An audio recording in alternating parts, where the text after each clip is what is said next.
ठीक है, number of photons emitted is 5.6 into 10 to the power 24.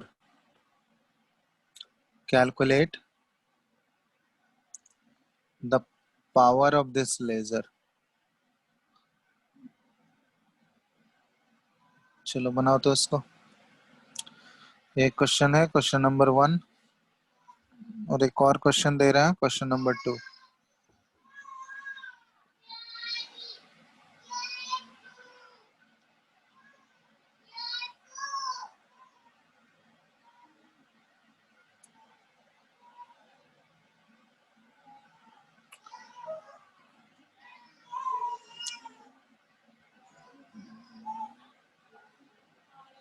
An ion with mass number 37 possesses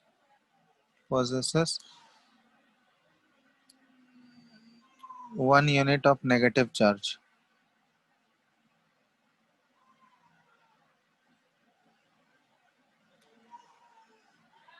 If the ion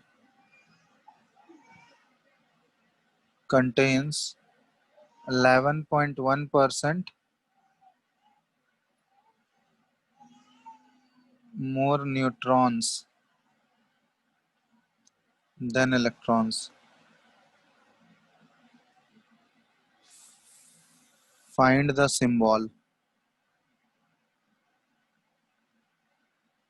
of the ion. बनेगा? बन जाएगा।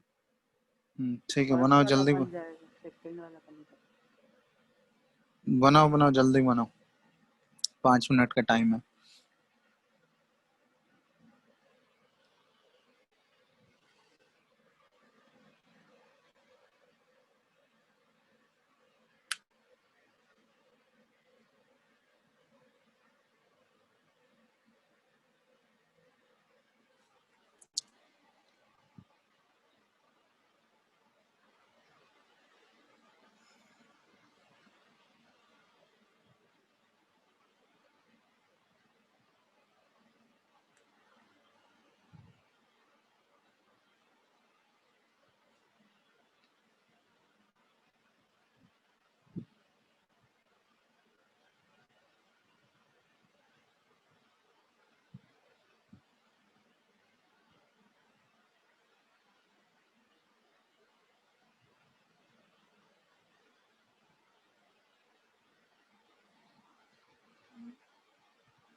हो गया?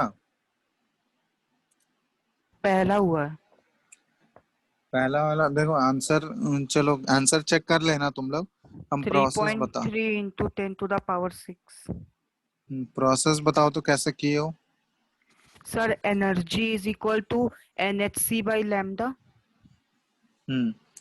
एनर्जी का फॉर्मूला होता है number of photons into Hc by lambda, ये एनर्जी ऑफ वन फोटोन है, तो ये E जो होगा ये टोटल एनर्जी देगा। तो yes sir. Total number of photons तुम्हारा दिया हुआ है 5.6 इंटू 10⁻24, और H का वैल्यू 6.626 इंटू 10⁻−34 होता है। और C का वैल्यू यहाँ कोई भी स्पीड मेंशन नहीं किया हुआ है, तो ये लाइट का स्पीड लोगे 3 इंटू 10⁸ डिवाइडेड बाय लेमडा कितना लेना है तुमको 337.1 इंटू इंटू 10⁻−9। -9। तो इसको सॉल्व करोगे तो ये तुम्हारा टोटल एनर्जी यहाँ से आ जाएगा कि टोटल एनर्जी इसमें कितना इन्वॉल्व है इतने फोटॉन्स में। अब टोटल एनर्जी निकल गया, पावर एक्चुअली क्या होता है, वर्क डन बाय टाइम ही होता है ना, या एनर्जी बाय टाइम। तो पावर को हम लोग एनर्जी पर यूनिट सेकंड बोलते हैं, तो यहाँ टाइम तुमको क्या एज्यूम करना है, टाइम 1 सेकंड में ही बताना 1 है तुमको। सेकेंड। ठीक है, तो टाइम 1 सेकंड ले लोगे तो जो तुम्हारा एनर्जी हो जाएगा वही क्या हो जाएगा, उसका पावर हो जाएगा। समझ में आया? Yes sir. तो बस इसी को सॉल्व कर लेना तुम। सेकंड वाला बनाओ, सेकंड वाला भी।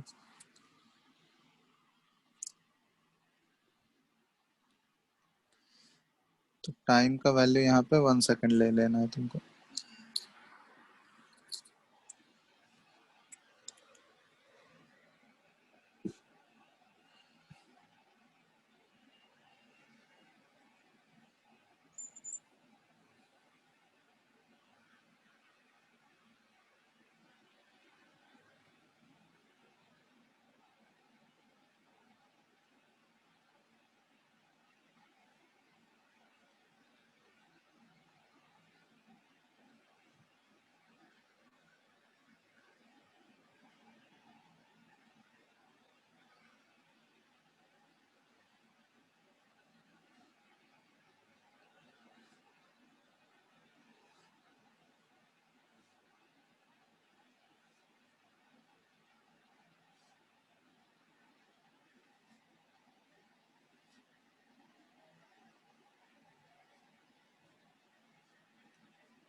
हुआ सेकंड वाला?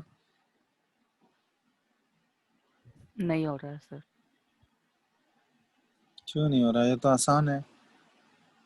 तुम्हारा जी? सर मेरा पहला वाला भी गलत हो गया था, दूसरा वाला अटेम्प्ट कर रहे हैं।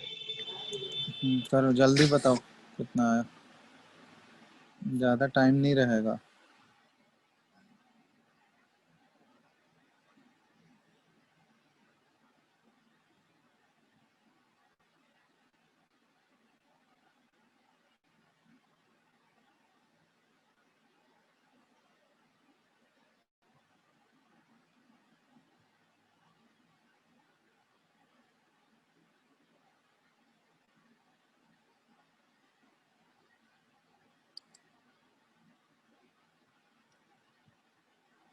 सर नहीं समझ में आ रहा सर, कैसे बनाना है इसको।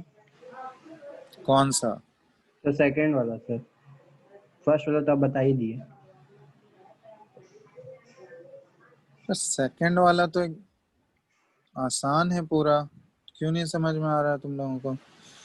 आयन दिया हुआ है, कोई भी आयन है, उसका मास नंबर 37 दिया हुआ है, ठीक है। और उसमें बोला गया है कि उसके पास एक नेगेटिव चार्ज है, जो आयन लिए हैं हम लोग उसके पास एक नेगेटिव चार्ज है, मास नंबर उसका दिया हुआ है। बोला जा रहा है कि if the ion contains 11.1% more neutrons than electron, तो फिर क्या निकालना है, सिंबल उसका फाइंड आउट करना है। तो मास नंबर तुमको पता है, चलो यहाँ देखो, हम लोग नंबर ऑफ इलेक्ट्रॉन्स को एज्यूम कर लेते हैं, लेट नंबर ऑफ इलेक्ट्रॉन्स क्योंकि इलेक्ट्रॉन से ही कंपेयर करके बोला जा रहा है ना न्यूट्रॉन्स का, तो इलेक्ट्रॉन्स का नंबर हम लोग एक्स एज्यूम कर लेते हैं, ठीक है। तो नंबर ऑफ इलेक्ट्रॉन्स अगर एक्स है तो नंबर ऑफ प्रोटॉन्स कितना हो जाएगा बताओ तो। इसके पास नंबर ऑफ प्रोटॉन्स कितना होगा, बोलो। बोला जा रहा है कि वो आयन के पास, जैसे एक्स है, कोई आयन है, मान लो ए है कोई आयन। एक्स ही होगा। क्वेश्चन तुम लोग ढंग से पढ़ते नहीं हो क्या। कोई भी आयन ए है, इसके ऊपर बोला जा रहा है -1 चार्ज है ना, और इसका मास नंबर है 37। तो नंबर ऑफ प्रोटॉन्स इसका क्या हो जाएगा, अगर नंबर ऑफ इलेक्ट्रॉन्स को एक्स एज्यूम करें और किसी के पास अगर -1 चार्ज है, तो -1 चार्ज होने का मतलब क्या हुआ कि जितना नंबर ऑफ प्रोटॉन्स है उससे नंबर ऑफ इलेक्ट्रॉन्स क्या होगा, एक ज्यादा या एक कम। एक ज्यादा है। एक ज्यादा है। तो नंबर ऑफ इलेक्ट्रॉन्स अगर एक्स है तो नंबर ऑफ प्रोटॉन्स कितना हो जाएगा, x x minus minus one. -1 हो जाएगा। Yes sir. और जितना नंबर ऑफ प्रोटॉन्स होगा उसका एटॉमिक नंबर भी क्या होगा, वही होगा, यस सर। तो x-1। अब यही x का वैल्यू तुमको फाइंड आउट करना है। अब देखो, अगर number of electrons x assume करें तो इसमें क्या बोला जा रहा है कि न्यूट्रॉन्स क्या है, 11.1% मोर है than the number of electrons. तो यहाँ पे हम लोग लिख सकते हैं नंबर ऑफ न्यूट्रॉन्स तब कितना हो जाएगा, नंबर ऑफ न्यूट्रॉन्स ये किसके बराबर हो जाएगा, x प्लस 11.1% ऑफ x। तो यहाँ पे 11.1% अगर करोगे तो ये x प्लस 11.1 बाय 100 हो जाएगा, तो ये हो जाएगा 0.111 ऑफ x होगा। Yes sir. तो इन दोनों का ऐड करोगे तो 1.111 ये x हो गया, नंबर ऑफ न्यूट्रॉन्स इतना हुआ। अब इसका मास नंबर तुमको दिया हुआ है, मास नंबर कितना दिया हुआ है इस आयन 37। का, 37। अब मास नंबर एक्चुअली में किस किस चीज का सम होता है, number number of of proton plus number of neutron. Number of neutrons. तो यहाँ से तुम x का वैल्यू नहीं निकाल सकते हो, ये इक्वल टू 37 होगा। निकाल लेंगे तो सर। नंबर ऑफ प्रोटॉन्स है x-1 और प्लस नंबर ऑफ न्यूट्रॉन्स है 111 x। यहाँ से x का वैल्यू फाइंड आउट करो कितना आ रहा है, और x आ गया तो तुम उसका फॉर्मूला निकाल ही सकते हो, बताओ जल्दी से अब करके। बता रहे।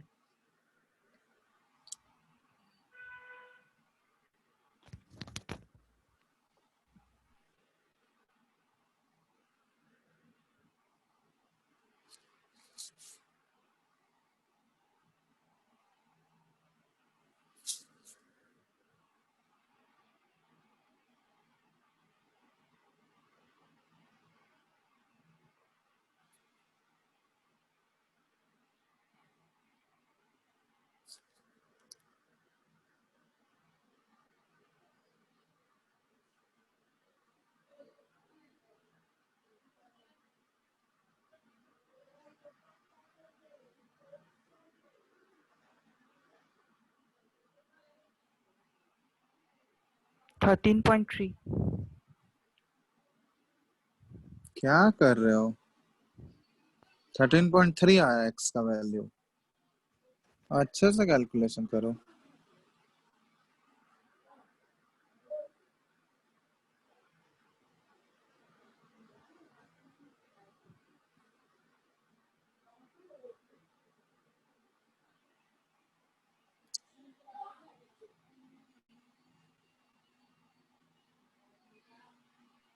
Eighteen point zero nine. 18.09 मतलब नियरली x का वैल्यू जो है वो इलेक्ट्रॉन है, इलेक्ट्रॉन का नंबर कभी भी ये फ्रैक्शन में हो सकता है क्या, उसका whole number, nearest whole number ही लेना होगा। x नियरली इक्वल टू 18 आ जाएगा। Yes sir. तो x अगर 18 आ गया इसका मतलब क्या हुआ, number of electrons 18, number of protons कितना हो गया, 18 माइनस 1 17। 17। तो 17 कौन सा आयन होता है, क्लोरीन होता है, यस सर। एटॉमिक नंबर 17, और इसका मास नंबर 37, और चार्ज क्या हो जाएगा -1। तो ये हो गया उसका पूरा सिंबल आयन का, हो गया। Yes sir. तो इसमें क्या डिफिकल्ट था बताओ। क्यों नहीं ये बना? ये तो और आसान क्वेश्चन था या नहीं? था सर, बहुत इजी था। तो फिर इसमें क्या समझ नहीं आ रहा था बताओ। आप समझ गए। बन जाएगा ना अब इस टाइप के क्वेश्चंस तुम्हारा जी? Yes Krishna, sir. हाँ सर। तुमसे क्यों नहीं बना? सर मेरा हम मतलब उसको कैलकुलेट ही करते रह गए, थोड़ा बड़ा वैल्यू था ना, डिवाइड करने में वक्त लग गया। चलो ठीक है, तो ये हो गया इस टाइप के क्वेश्चंस, और प्रैक्टिस कर लेना तुम लोग प्लैंक्स क्वांटम थ्योरी का, ठीक है? वही एच सी वाई लैम्डा वाले सर हमको फॉर्मूले से। कुछ पूछना है, क्वेश्चन। क्या? इस चैप्टर का? हाँ, बुकलेट से यही क्या यही है बताओ, जल्दी बोलो। बता रहे थे, एक मिनट। बुकलेट में 31, 30 और 32। क्वेश्चन बताओ, बुकलेट है नहीं मेरे पास, बताओ ना अच्छा क्वेश्चन ठीक है। है। पढ़ो द एक कोई भी। value of Planck's constant is 6.63 into 10 to the power minus 34 joule per second, joule second. Velocity of light दिया है 3 into 10 to the power 8 meter per second. What is the closest value of wavelength in nanometer of a quantum of light with frequency 8 into 10 to the power 15 second inverse? नहीं कर सकते, frequency दिया हुआ है तुमको। Closest value of wavelength पूछा है ना? हाँ सर। क्लोजेस्ट तो वैल्यू ऑफ वेवलेंथ मतलब क्या? क्लोजेस्ट वैल्यू मतलब वेवलेंथ क्या होगा वही निकालना है। Energy is equal to H nu होता है। यस सर, होता है। एनर्जी एच न्यू है। यहाँ पे क्या क्या तुमको गिवन है? प्लैंक्स कांस्टेंट का वैल्यू दिया हुआ है, फ्रीक्वेंसी दिया हुआ है, और क्या दिया हुआ है? और वेलोसिटी ऑफ लाइट दिया हुआ है वेलोसिटी ऑफ लाइट कितना दिया हुआ है?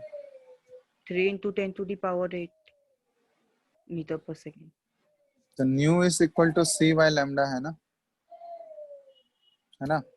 यस सर, ठीक है, ये हो यही जाएगा। होता है ना। तो यहाँ से लैम्डा तुमको निकालना है, क्लोजेस्ट वैल्यू लैम्डा का कितना होगा, तो सी बाय फ्रीक्वेंसी नहीं कर सकते हो। सी हो हो गया जाएगा three, sir. 3 into 10 to the power 8 bye frequency जितना दिया हुआ है डिवाइड कर दो। और वो नैनोमीटर में पूछा गया तो उसको नैनोमीटर में कन्वर्ट कर देना। Yes sir. हाँ, और क्या है? Electromagnetic radiation having wavelength equal to 310 angstrom are subjected to a metal sheet having work function 12.8 electron अच्छा, volt.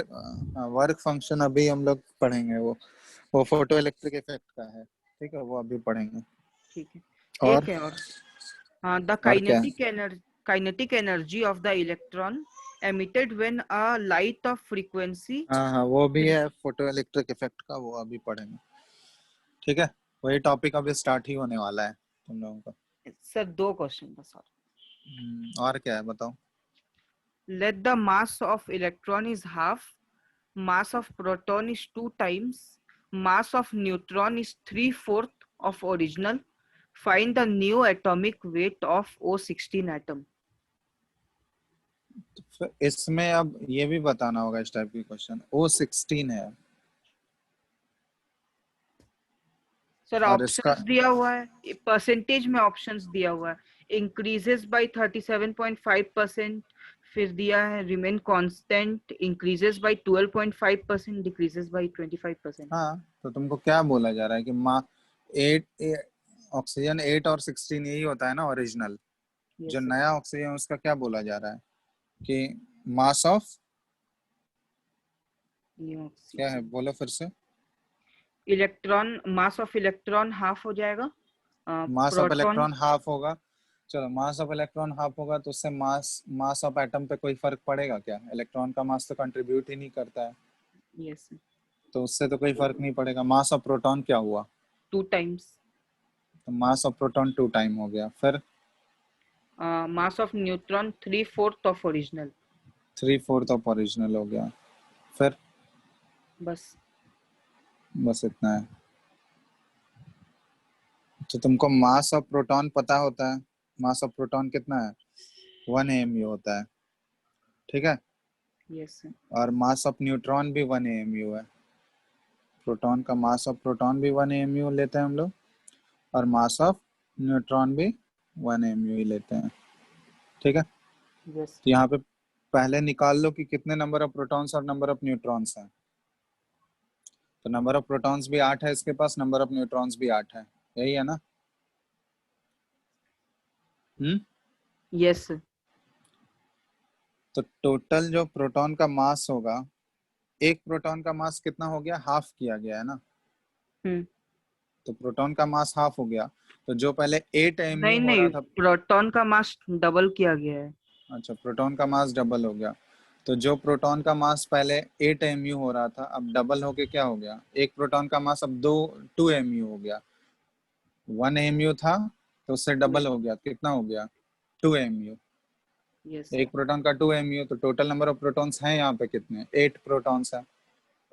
8 प्रोटॉन्स का मास कितना हो जाएगा, 16 mu हो गया, ये प्रोटॉन की वजह से। प्लस न्यूट्रॉन का क्या बोला जा रहा है, 3/4 ऑफ ओरिजिनल।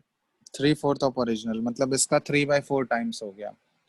तो 3/4 mu हो गया एक प्रोटॉन का और एक न्यूट्रॉन का, और नंबर ऑफ न्यूट्रॉन्स थे यहाँ पे कितने, 8। यस तो ये टोटल कितना हो गया, 6 mu।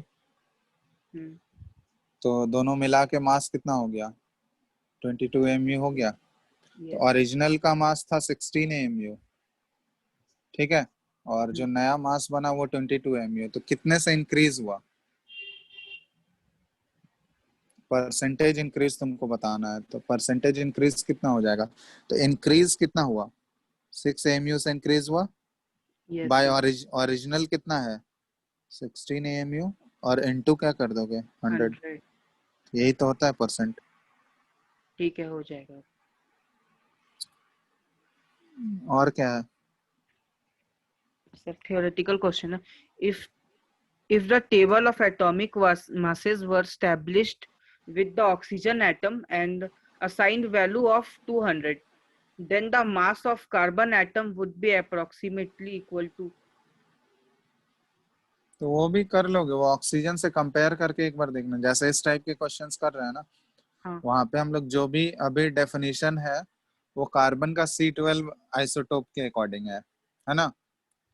तो उसके जगह बोला जा रहा है कि तुमको कार्बन को कंसिडर नहीं कर रहे हैं हम, ऑक्सीजन को अगर रेफरेंस लेंगे, यही बोला जा रहा है ना। यस ऑक्सीजन एटम को रेफरेंस में लेंगे तो फिर कैसे फर्क पड़ेगा, ठीक है। तो उसको रिलेट करके देखना एक बार, वो अपने कंपेयर करके देखना, वो हो जाएगा। सर, दो टर्म है यहाँ क्वेश्चन नंबर 13 में, वो टर्म पूछना है। क्या है टर्म बताओ, आइसोडायपर्स और आइसोस्टर्स। आइसो डायफर्स और आइसोस्टर्स, यस ये क्या है, क्वेश्चन में दिया हुआ है? हाँ, क्वेश्चन नंबर 13 में दिया हुआ है। क्या क्वेश्चन, क्या आइसोडायपर्स 4-5 जगह दिया हुआ है क्वेश्चंस में। हाँ, क्वेश्चन है एटम्स कार्बन 613 और कार्बन और ऑक्सीजन O17। चलो ठीक है, आइसो डाइफर्स लिख देते हैं। आइसो डाइफर्स एक्चुअली होता क्या है, ठीक है। आइसो क्या दिया हुआ है, डायफर्स। तो आइसो डाइफर्स हम लोग बोलते हैं कि वैसे सेट ऑफ एटम्स होते हैं, ठीक है, set of atoms for which difference between number of proton और न्यूट्रॉन सेम होता है, ठीक है। Set of atoms for which, ये ध्यान रखना, the difference between the number of protons and neutrons is same, ठीक है। मतलब नंबर ऑफ प्रोटॉन्स और नंबर ऑफ न्यूट्रॉन्स का डिफरेंस निकालोगे, अगर वो सेम आ गया तो उसको हम लोग आइसो डायफर्स बोलते हैं, ठीक है। यस बात समझ में आया? और क्या बोला गया, और एक क्या है, isosters. Iso isosters, ISOSTERS। Isosteres actually होता है, देखो, मॉलिक्यूल्स और ions with similar shape and electronic configuration जो होता है ना उसका सिमिलर होगा, ठीक है। सर इलेक्ट्रॉनिक प्रॉपर्टी सिमिलर होता है। तो अभी तुम लोग ये पढ़, क्वांटम नंबर में ये आता है ना। हाँ, containing the same number of atoms and valence electron, ठीक है, atoms और molecules of similar size almost similar होता है, containing the same number of atoms and valence electrons, ठीक है, यहाँ पे लिख दे रहे हैं हम। ये सब अभी क्वांटम नंबर पढ़ोगे तब जाके क्लियर होगा। आइसोस्फीयर्स यही है ना, देख लो स्पेलिंग। यस। ठीक है, तो ये बोलते हैं हम लोग मॉलिक्यूल्स और ions with the same number of atoms and the same number of valence electron। valence electron समझते हो ना? यस। आउटर मोस्ट इलेक्ट्रॉन, ठीक है, तो ये हुआ। और कोई टर्म दिया हुआ है? नहीं, और नहीं।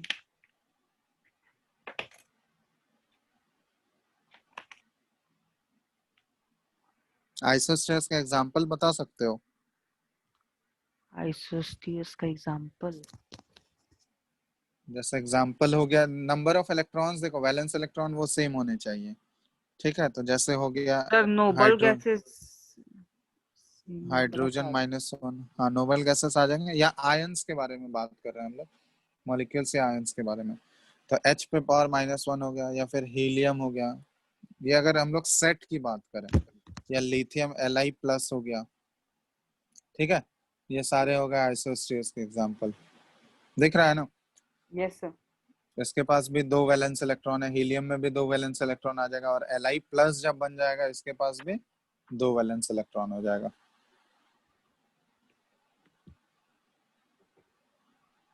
ठीक है, तो ये आइसोस्टेयर्स का एग्जांपल हो गया। और कोई डाउट या आगे बढ़े? तो सर आप ये कैथोड रे डिस्चार्जिंग ट्यूब पढ़ा दिए हैं? क्या चीज? सर वो cathode ray discharging tube. Cathode ray discharge tube, तो वो सब तो 9th में पढ़े हो ना डिटेल में? 9th में? तो वो सारा चीज तो 9th में ही है ना, डिस्कवरी ऑफ इलेक्ट्रॉन, वो सब 9th में नहीं है? कैथोड रे ट्यूब वाला एक्सपेरिमेंट। हाँ सर है, हमको लगा कि आप सर पढ़ाएंगे तो थोड़ा डीप में पढ़ाएंगे। डीप में पढ़ाएंगे, उसमें पढ़ाने का क्या है? उसमें पढ़ाने का कुछ है क्या? वो तो एक्चुअली में तुम लोग के सिलेबस से भी हट गया है वो वाला पोर्शन। हाँ तो अभी इस देखियो। हाँ सर अभी तो देखिए, पर इस ये चैप्टर का हम ध्यान नहीं दिए थे उतना। सिलेबस जो कट हुआ है वो तो आगे का सारा पोर्शन, वो सब जो 9th में पढ़े थे वो तो हटा जेई दिया में भी गया। कट हो गया। तो जेई में जेई उन थोड़ी ना ये सब कटेगा। तो जेई में उन सेक्शन से क्वेश्चन थोड़ी ना पूछा जाता है। अच्छा। जेई में तो जो काम का चीज है वो पूछा जाता है, वो सारा चीज तो तुम लोग ऑलरेडी, वो तो बेसिक है कि कैसे डिस्कवर है, वो सारा चीज 9th में तो डिटेल में था। हाँ सर वो सब वो तो बताया जस्ट सर। तो वो सब तो जस्ट इंट्रोडक्शन है यहाँ पे। वो पहले वाले क्लास में भी हम थोड़ा सा इंट्रोडक्शन बताए ही थे, बताए थे या नहीं फर्स्ट क्लास हाँ में? हाँ बताए थे। तो बस वही सारा चीज है, वो तो तुम लोग खुद से भी एक बार देखोगे वो सारा चीज रिकॉल हो जाएगा, ठीक है, उसमें उतना डिटेल में घुसने का फिर तो टाइम बर्बाद करने का है, नहीं तो फिर आगे का चीज क्या पढ़ोगे? ठीक है सर, नहीं बस पूछ लिया कि अगर आप पढ़ाते तो हो सकता है डीप में पढ़ाते। ठीक है, चलो यहाँ तक। और है कोई डाउट या नहीं। आगे बढ़े आगे के टॉपिक में? बोलो। आगे बढ़ सकते हैं। चलो ठीक है, तो नेक्स्ट टॉपिक हम लोग वही स्टार्ट कर रहे हैं, फोटो इलेक्ट्रिक इफेक्ट। अच्छा सर, ये मिल्किंस ऑयल ड्रॉप मेथड भी हो चुका है, मतलब ये कट हो चुका है क्या सिलेबस से? हाँ, तुम लोग देखते नहीं हो क्या? तुम लोग क्या मतलब? नहीं सर, हम सिलेबस, ना स्ट्रक्चर ऑफ एटम वाला पे उतना ध्यान नहीं दिए थे। अच्छा, तो जो चैप्टर पढ़ रहे हो उसके बारे में तुमको पता ही नहीं है? सर मेरा मेन फोकस था ना वो मोल कॉन्सेप्ट खत्म करने का। अच्छा, अभी तक मोल कॉन्सेप्ट में ही चल रहे हो 2 महीने से 3 महीने से? सर क्योंकि सर अभी मेरे को केमिस्ट्री का बैकअप नहीं ना मिल रहा, तो खुद से ही प्रैक्टिस करना पड़ा, मोल कंसेप्ट उतना ज्यादा समझ में नहीं आ रहा है इसी वजह से। तो मूल कॉन्सेप्ट तुम पढ़े नहीं अभी तक? सर पढ़े हैं सर, पर बहुत जैसे कि प्रीवियस ईयर जो पढ़े थे, जब पुराना चीज वो सब याद है, पर मूल कॉन्सेप्ट उतना समझ में नहीं आ रहा। जैसे थ्योरी सब तो याद है कि हाँ भाई 612 एटम्स का होता है, वो समझ में आता है, पर क्वेश्चन जल्दी नहीं बनता है ना, ये प्रॉब्लम है। चलो ठीक है, वो प्रैक्टिस करोगे अपने आप, जितना ज्यादा क्वेश्चन बनाओगे उसी से होगा, प्रैक्टिस करने से ही वो बनेगा। ठीक है, ज्यादा से ज्यादा। विशाल नेक्स्ट सर आप, बोले थे मोल कॉन्सेप्ट का फिर से क्लास होगा सारे बैच का। मोल कॉन्सेप्ट का फिर से क्लास होगा? सारे बैच का रिवीजन तब क्लास। पता नहीं, विशाल सर बोले थे। तुम लोग कितना दिन मोल कॉन्सेप्ट ही पढ़ोगे? आगे के चैप्टर्स नहीं पढ़ने हैं क्या? तो सर मोल आगे कॉन्सेप्ट के तो, चैप्टर इजी है, मोल कॉन्सेप्ट ही बस एक माथा खराब करने वाला चैप्टर है। हाँ सर, आगे उसमें के बनाना पड़ता है सर, बहुत ज्यादा थ्योरी में क्वेश्चंस बनाना पड़ता है ना, इसलिए वो टफ पड़ जाता है। अच्छा, क्वेश्चंस बनाना तो वो सारे, वो तो बहुत सारा चैप्टर आएगा फिजिकल में, तो सारा क्वेश्चन ही बनाना है, फिर कहाँ जाओगे विशाल सर इसमें? बोले थे मोल कॉन्सेप्ट हो गया तो आधा केमिस्ट्री पास हो गया। अच्छा, यही है।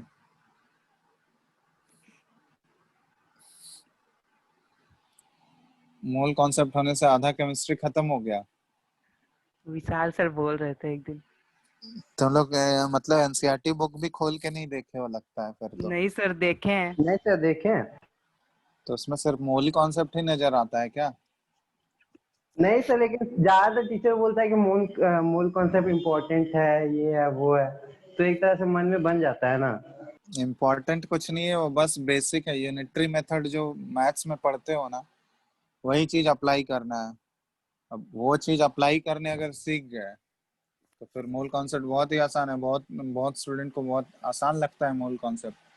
तो वो जितना ज्यादा प्रैक्टिस करोगे वो उसके ऊपर है, तो प्रैक्टिस जिसका नहीं होगा, अगर क्वेश्चन बिल्कुल सिर्फ थ्योरी पढ़ते रहोगे दिन रात बैठ के, फॉर्मूला याद कर लिए और मेरा क्वेश्चन बन जाएगा, तो ऐसा बिल्कुल भी नहीं होने वाला है। वो सारा चीज प्रैक्टिस के ऊपर है। तुम लोग एक्चुअली गलती क्या करते हो, थ्योरी पढ़ने में ज्यादा ध्यान देते हो, क्वेश्चन बनाते ही नहीं हो, थ्योरी ही बार बार रिवाइज करते हो, उससे कुछ नहीं होने वाला है। जब तक डिफरेंट अलग अलग टाइप के क्वेश्चंस ही बनाने से तुम्हारा थ्योरी भी क्लियर होगा, तो वही चीज है ना, प्रैक्टिस करो। प्रैक्टिस जब तक नहीं करोगे कोई भी कॉन्सेप्ट क्लियर नहीं होगा, कोई भी चैप्टर फिजिकल का। क्वेश्चंस बनाने से मत भागो, सारे टाइप के क्वेश्चंस बनाओ, ठीक है? जितना भी दिया हुआ है बुकलेट में अटेम्प्ट करोगे, उसमें सारे वेराइटीज के क्वेश्चन है, उसके बाद प्रीवियस ईयर क्वेश्चन सॉल्व करो, उसमें तुमको आइडिया भी लग जाएगा किस टाइप के क्वेश्चन आ रहे हैं एग्जाम में, वो बन रहा है कि नहीं बन रहा है तुमसे, उससे तुमको आइडिया लग जाएगा। प्रीवियस ईयर बनाते हो तुम लोग? ये सब बनाते हैं। अभी रिसेंटली जो जेई मेंस हुआ उन सब का बनाए? नहीं उसका अभी नहीं मिला क्वेश्चंस। लास्ट ईयर का बनाए, 2019 का? बुकलेट में जो दिया हुआ है ना प्रीवियस ईयर का मोल कॉन्सेप्ट का। तो बुकलेट में थोड़ी ना रिसेंट वाला दिया, और रिसेंट वाला भी तो बनाओ, रिसेंट वाला नेट पे मिल जाएगा तुम लोगों को, नेट पे तो मिल ही सर्च जाएगा ना कर सारा। सर्च जेई मेंस करेंगे के, सर। सर्च क्या करेंगे, जेई मेंस के साइट पे सारा रखा हुआ है, तो थोड़ा साइट में मेहनत भी कर। क्वेश्चन पेपर मिलता है। क्यों नहीं मिलेगा क्वेश्चन पेपर? एक बार खोल के देखे हो साइट, या फॉर्म भरने के लिए ही सिर्फ खोलोगे? देखेंगे सर आज खोल के। थोड़ा मेहनत करो खुद से भी, सिर्फ सब चीज तुम लोग को प्रोवाइड नहीं कराया जा सकता है ना। बुकलेट में वो लेटेस्ट क्वेश्चन तो मिलेगा नहीं, 4-5 साल पहले का ही मिलेगा तुमको, तो कि 4-5 साल में किस टाइप के क्वेश्चंस आ रहे हैं रिसेंट वाला, वो ज्यादा तुमको सॉल्व करने का जरूरत है कि रिसेंट में किस टाइप के क्वेश्चंस आ रहे हैं। यस। थोड़ा सा मेहनत करना पड़ेगा, खुद से एफर्ट डालना पड़ेगा, ऐसे सोचोगे कि बैठे बैठे सब चीज हो जाएगा, वैसे पॉसिबल नहीं है बिल्कुल। कांस्टेंट एफर्ट डालते रहना होगा, ठीक है? जरा सा भी आराम फरमाने की कोशिश मत करो कि कुछ सारा चीज हमको प्रोवाइड कर किया जाएगा, वो हम गल्प कर लेंगे। ठीक है, एफर्ट तुमको खुद ही डालना है, यहाँ पे बस गाइडेंस मिल सकता है तुमको, जो भी डाउट होगा डाउट क्लियरेंस मिल जाएगा तुमको। प्रैक्टिस तो तुम्ही को करना होगा। Yes sir. जब तक प्रैक्टिस नहीं करोगे तो डाउट कहाँ से आएगा, तब पूछोगे कहाँ से। ठीक है, यस सर। चलो तो आगे हम लोग स्टार्ट कर रहे हैं फोटो इलेक्ट्रिक इफेक्ट। तो फोटो इलेक्ट्रिक इफेक्ट देखो, एक्चुअली ये क्या है, एक फेनोमेनन है जो कि मेटल से रिलेटेड है। ठीक है, मेटालिक फेनोमेनन है। तो इसमें एक्चुअली होता क्या है, जैसे मेटल का कोई शीट ले लो, ठीक है, मेटालिक शीट ले लेते हैं। तो मेटल में सुने होंगे कि मेटल के पास जो होता है वैलेंस इलेक्ट्रॉन होता है, पढ़े हो ना। और उसी वैलेंस इलेक्ट्रॉन की वजह से मेटल जो है वो क्या करता है, इलेक्ट्रिसिटी भी कंडक्ट करता है। ये सब तो पढ़े होगे, metals yes. Are good conductor of electricity. तो जो वैलेंस इलेक्ट्रॉन होता है, जो आउटर मोस्ट सेल का इलेक्ट्रॉन होता है, वो बाहर निकल जाता है उसके शेल से, वो फ्री इलेक्ट्रॉन्स कहलाता है। और उसी फ्री इलेक्ट्रॉन की वजह से मेटल क्या करता है, इलेक्ट्रिसिटी कंडक्ट करता है। नॉन मेटल तो इलेक्ट्रिसिटी कंडक्ट नहीं करता है। क्यों नहीं करता है? क्योंकि उसके पास फ्री इलेक्ट्रॉन्स नहीं होता है। समझ में आ रहा है ना। तो मेटल का ऐसा नहीं है कि मेटल के सरफेस से वो बाहर निकल जाता है इलेक्ट्रॉन, वो रहेगा वहीं पे। जैसे मान लो सोडियम है, तो सोडियम ये होता है 281 होता है इलेक्ट्रॉनिक कॉन्फ़िगरेशन, पता है ना, अभी यही पढ़े होगे तुम लोग। अब इसका outermost electron, outermost shell ये वाला है, इसका आउटर मोस्ट सेल में एक इलेक्ट्रॉन है। अगर इससे एक इलेक्ट्रॉन बाहर निकल गया तो ये क्या बन जाएगा, Na+ बन जाएगा। Yes sir. अब Na+ बन गया तो ये मान लो ये Na+ का ये हो गया, ठीक है, और एक इलेक्ट्रॉन इससे निकल गया बाहर, तब ये प्लस चार्ज है, देखो Na+ है। अब ये इसके सरफेस को छोड़ के बाहर नहीं निकलता, वो रहेगा वहीं पे बट फ्री में। यहाँ पे एक्चुअली क्या है, जैसे मान लो तो ये मेटालिक एटम जो है ये पॉजिटिव चार्ज वाला, और यहाँ पे इलेक्ट्रॉन जो निकला, इन दोनों के बीच में एक अट्रैक्शन फोर्स होता है, मेटालिक बॉन्डिंग बोलते हैं इसको। ये जो फोर्स होगा ना, एक पॉजिटिव चार्ज है एक नेगेटिव चार्ज, तो फोर्स तो ऑब्वियसली लगेगा इन दोनों के बीच में, लगेगा ना। Yes sir. ये जो फोर्स लगता है या बॉन्ड जो बनता है, इसी बॉन्ड को बोला जाता है मेटालिक बॉन्डिंग। तो मेटालिक बॉन्डिंग एक्चुअली है क्या, जो मेटालिक कैटायन बना और जो फ्री इलेक्ट्रॉन है, उन सब के बीच में क्या है, एक बॉन्डिंग बना हुआ है। ठीक है, इसी को बोलते हैं मेटालिक बॉन्डिंग। बात समझ में आ रहा है? Yes sir.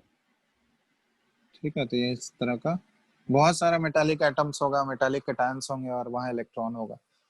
ठीक है, अब यहाँ पे एक्चुअली क्या है, ये इलेक्ट्रॉन अभी पूरा पूरा फ्री नहीं हुआ है, वो फोर्स ऑफ ये उसका सरफेस से बाहर नहीं निकला है, वो उसके सरफेस पे ही है। तो यहाँ पे क्या होता है कि मेटल के सरफेस पे बोला जाता है कोई लाइट का रेडिएशन अगर गिरेगा, ठीक है, कोई सूटेबल रेडिएशन ऑफ लाइट अगर इसके सरफेस पे गिर रहा है, तो यहाँ से इलेक्ट्रॉन का इजेक्शन होने लगता है, इलेक्ट्रॉन का इजेक्शन। ठीक है, इलेक्ट्रॉन का इजेक्शन होने लगे, इसके मेटालिक सरफेस से इलेक्ट्रॉन बाहर निकलना स्टार्ट कर देते हैं। अगर लाइट का रेडिएशन इसके सरफेस पे गिर रहा है, सूटेबल लाइट, सारे लाइट गिरने से इलेक्ट्रॉन का इजेक्शन नहीं होगा, एक सूटेबल। मतलब सुटेबल लाइट जैसे कि अभी बताएंगे वो कंडीशन क्या होना चाहिए। ठीक है, तो सूटेबल लाइट का रेडिएशन अगर इसके सरफेस पे गिरेगा और गिरने से एजेक्शन ऑफ इलेक्ट्रॉन, अगर इलेक्ट्रॉन इसके सरफेस से बाहर निकलना स्टार्ट कर देगा, तो इसी फेनोमेनन को हम लोग बोलते हैं फोटो इलेक्ट्रिक इफेक्ट। ठीक है, तो इसको अगर डिफाइन करें हम लोग, तो डिफाइन ऐसे कर सकते हैं, the phenomenon of ejection of electrons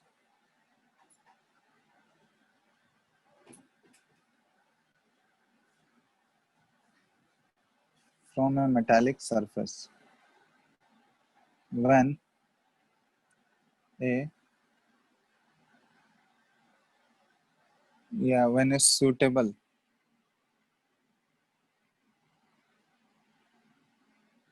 या फिर when a particular,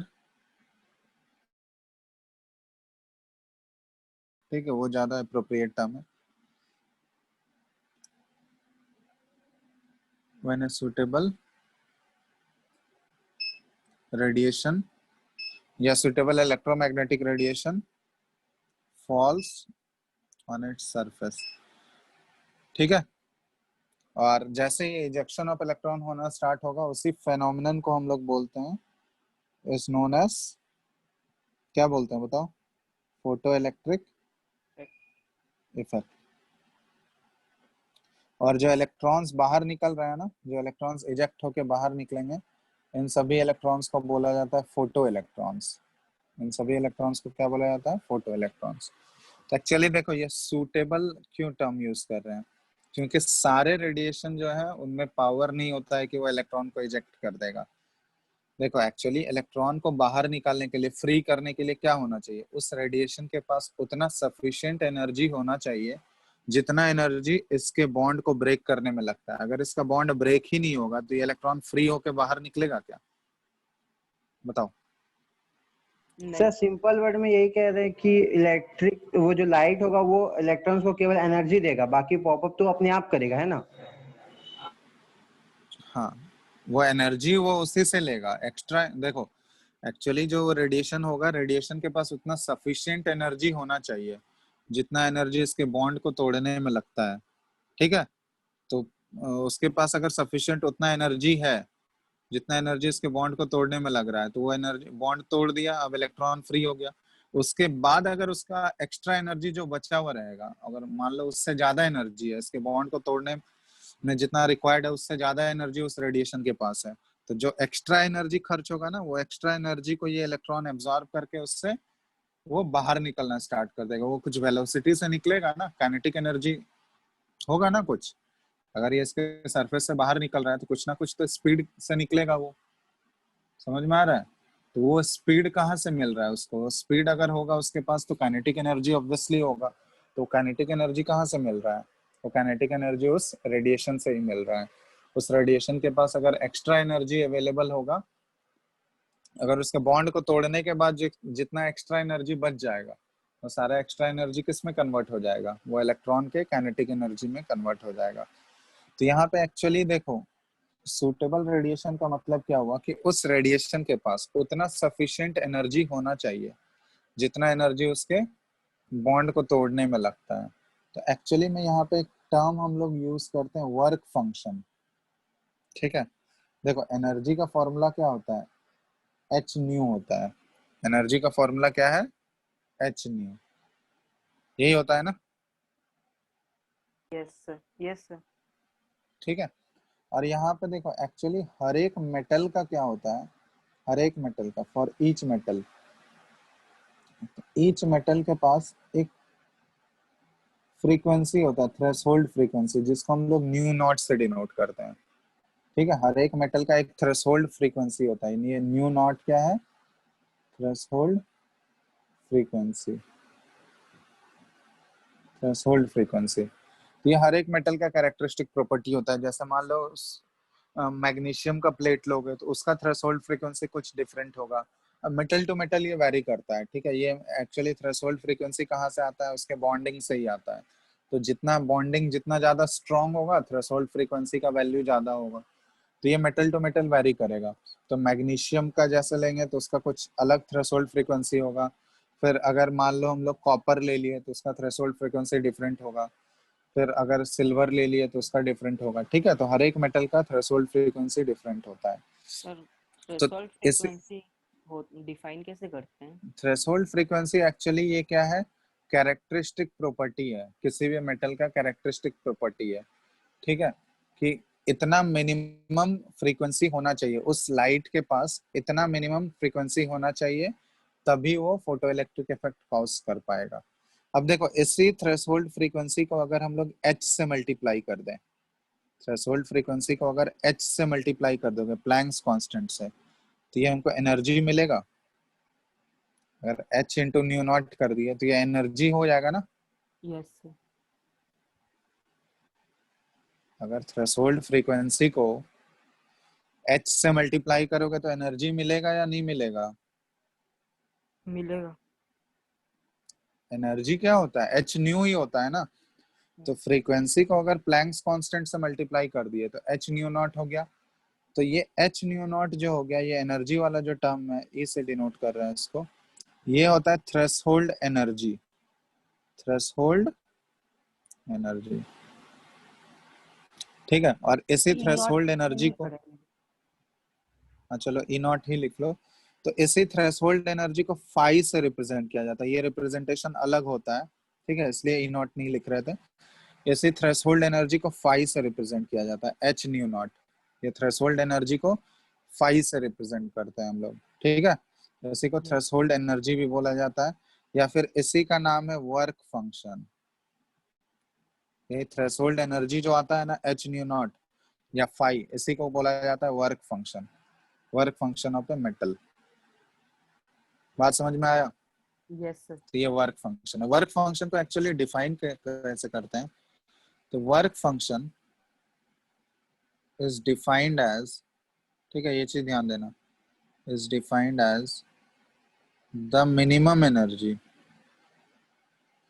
minimum energy required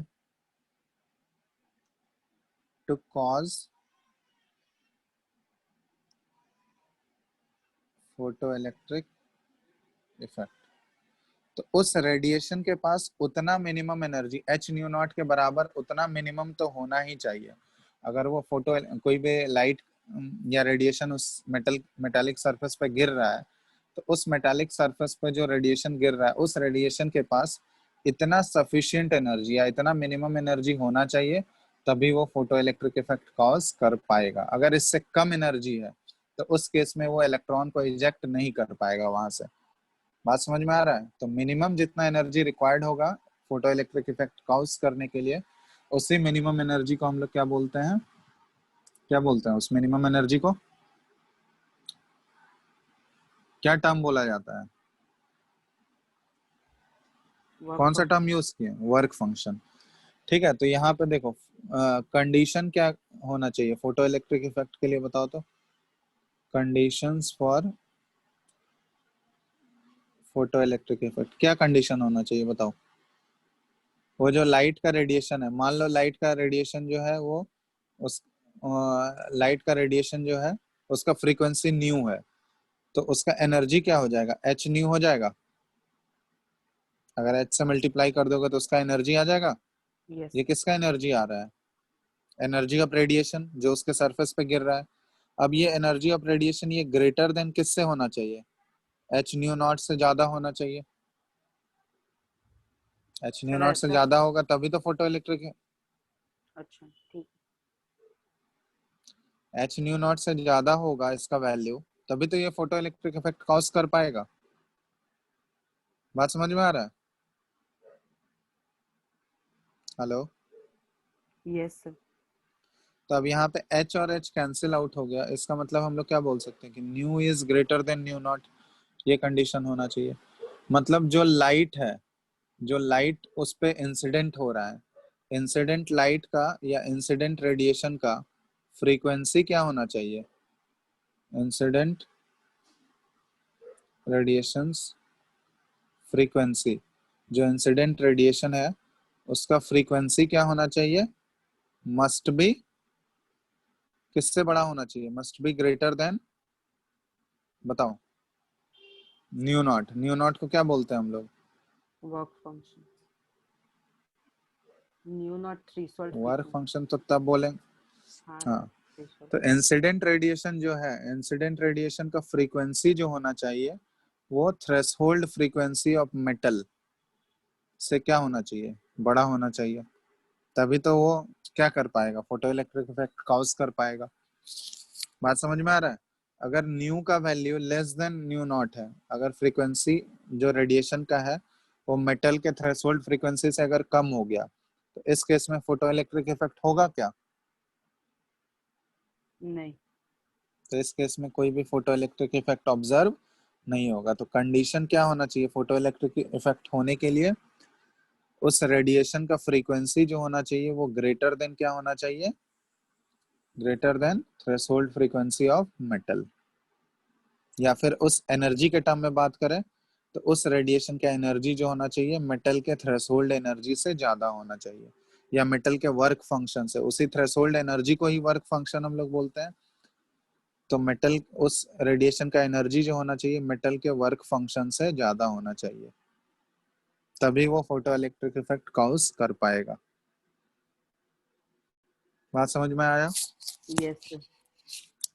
तो यही है, इसलिए हम लोग यहाँ पे सूटेबल रेडिएशन यूज किया। अब बात समझ में आ गया ना, सूटेबल क्यों यूज कर रहे हैं।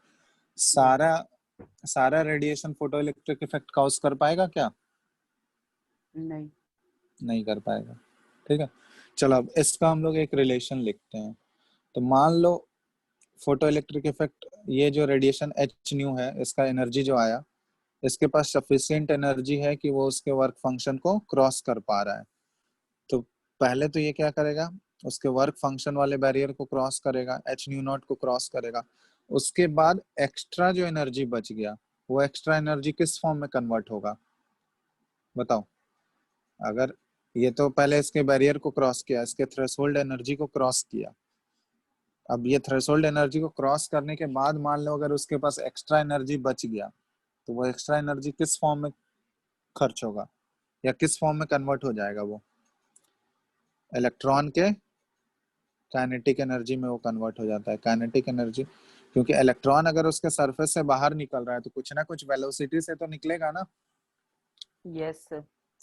और कुछ ना कुछ वेलोसिटी से निकलने के लिए उसको क्या चाहिए? काइनेटिक एनर्जी चाहिए।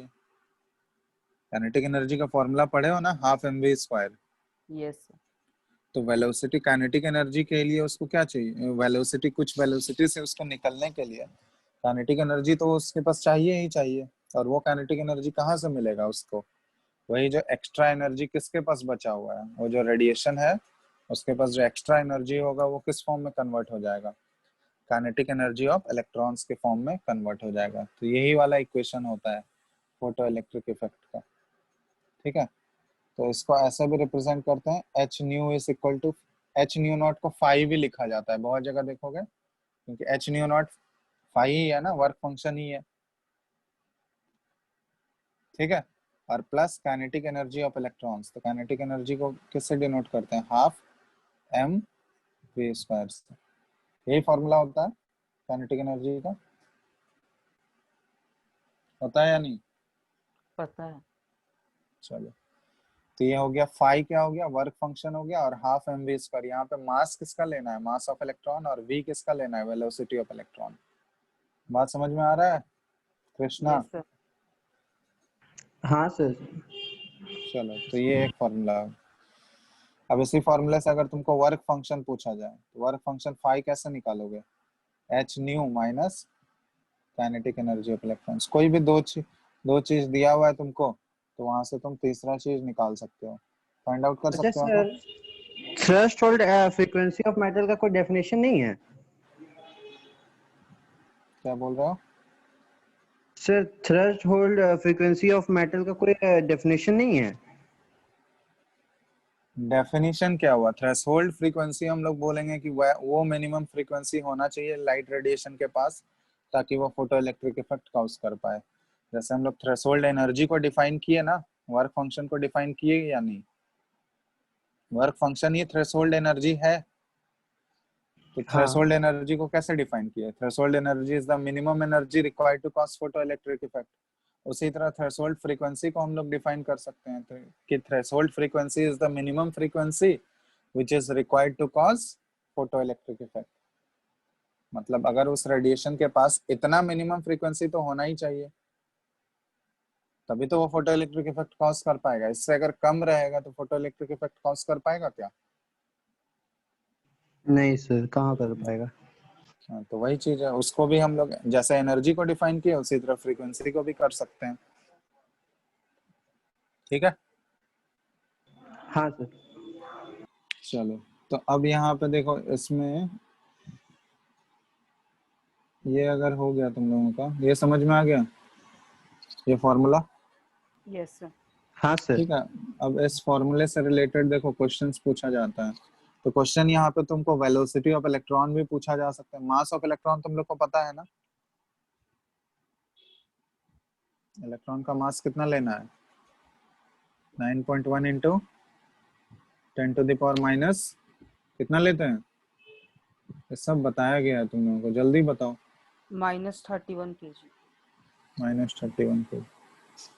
इसमें देखो एनर्जी का कभी कभी यूनिट देखोगे, एनर्जी का तो मोस्टली एनर्जी का यूनिट जूल होता है, लेकिन कभी कभी देखोगे इलेक्ट्रॉन वोल्ट भी यूज किया जाता है एनर्जी का यूनिट। तो 1 इलेक्ट्रॉन वोल्ट का रिलेशन होता है 1.6 इंटू 10⁻⁻19 जूल। ठीक है, ये ध्यान रखना। कहीं पे अगर इलेक्ट्रॉन वोल्ट को कन्वर्ट करना हो जूल में तो ये रिलेशन यूज करोगे। 1 electron volt is equal to 1.6 into 10⁻⁻19 joule. ठीक है, यस सर। चलो तो इससे रिलेटेड एक क्वेश्चन करो फिर। क्वेश्चन दिया हुआ है, ठीक है। The threshold frequency mu naught for a metal is 7 into 10⁻14 second inverse. Frequency का यूनिट सेकेंड इनवर्स भी होता है। ठीक है, तुमको कैलकुलेट करना है, कैलकुलेट द काइनेटिक एनर्जी, के मतलब kinetic energy of an electron emitted when a radiation of frequency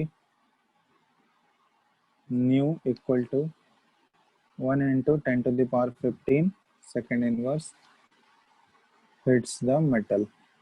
चलो बन जाएगा, बनेगा या यस नहीं? सर, बन जाएगा। जो फॉर्मूला बताया सिंपल वही फॉर्मूला है। चलो कैलकुलेशन अच्छे से करना, वैल्यूज पुट करके निकालो जल्दी।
सर आंसर आंसर आ भी गया तुम्हारा? हाँ, कितना आया बताओ? 1.42। इसीलिए बोलते हैं कैलकुलेशन अच्छे से करो। क्या 1.42? Kinetic kinetic. Energy yes sir. कुछ तो यूनिट होगा ना, ऐसे बोल रहे हो। एनर्जी है तो एनर्जी का यूनिट क्या होगा? Electron volt. यहाँ पर 1 पॉइंट कितना आया? 1.42 आया। सिर्फ 1.42? हाँ करो कैलकुलेशन अच्छे से करो।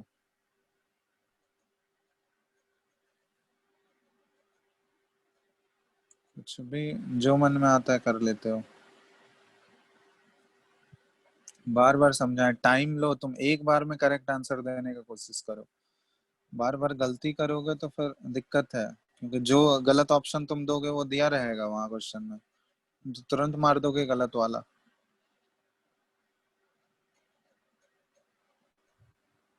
सर, थोड़ा सा ऊपर करिए ना बस। और नहीं, ठीक है बस।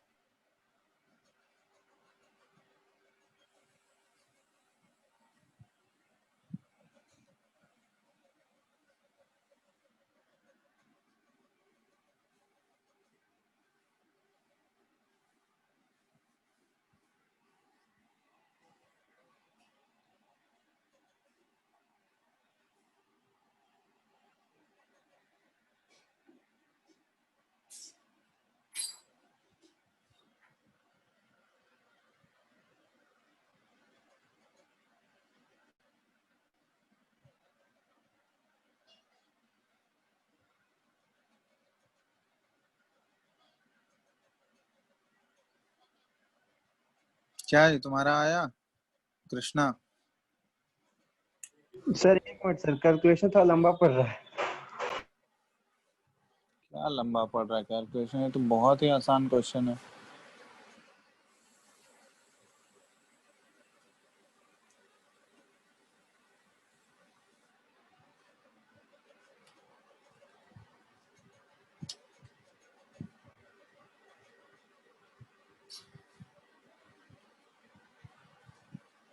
पता नहीं तुम लोग क्या करते हो।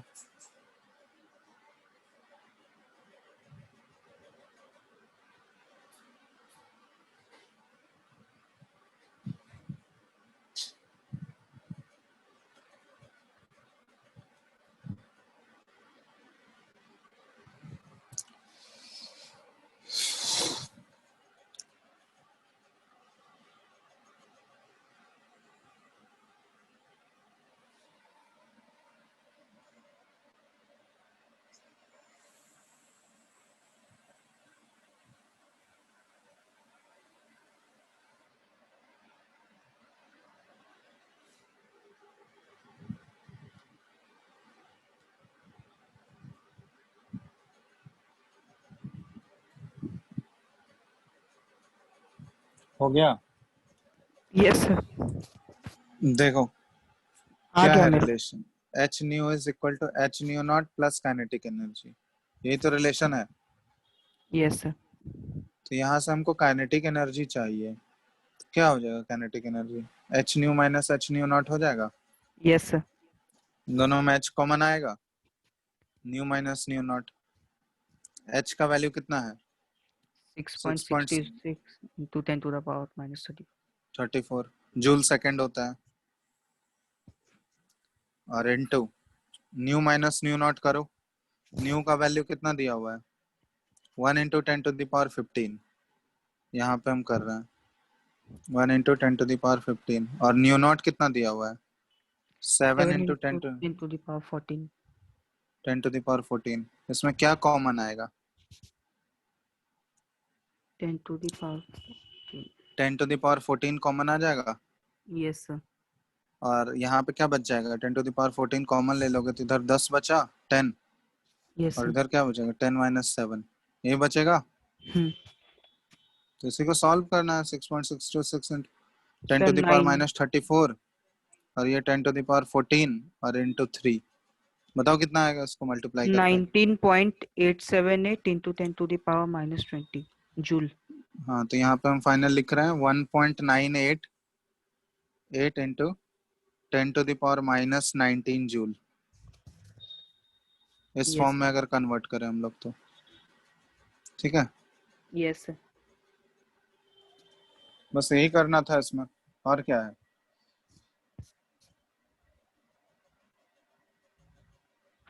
यूनिट तो जूल में ही होगा ना, हाँ क्योंकि हमारा एच प्लैंक्स कांस्टेंट जो है वो जूल में है।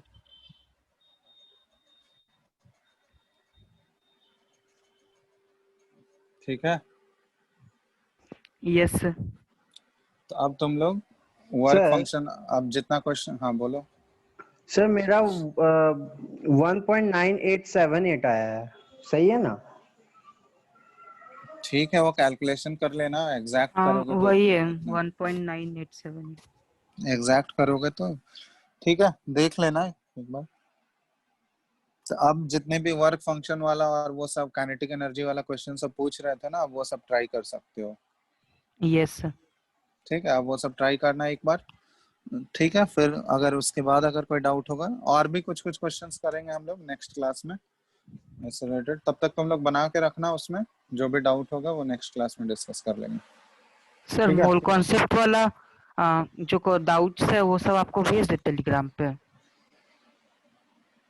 वो भेजना, टेलीग्राम पे भेज देना, देखते हैं, नहीं टेलीग्राम पे डिस्कस कर लेंगे, या फिर एक क्लास तुम लोग का अरेंज कर देंगे, या चलो नेक्स्ट क्लास होगा ना, नेक्स्ट क्लास में पूछ ही लेना पहले, या फिर टेलीग्राम पे भेज दो। अगर अगर वैसा क्वेश्चन होगा तो वहां पे ही बता देंगे, नहीं तो क्लास में भी डिस्कस कर लेंगे कुछ कुछ। Yes sir. ठीक है, चलो चलो फिर एंड करते हैं। बाकी प्रैक्टिस करो तुम लोग इसके क्वेश्चंस यहाँ तक, photo yes electric sir. Effect तक, फिर आगे हम लोग नेक्स्ट क्लास में करते हैं। ठीक है, यस। चलो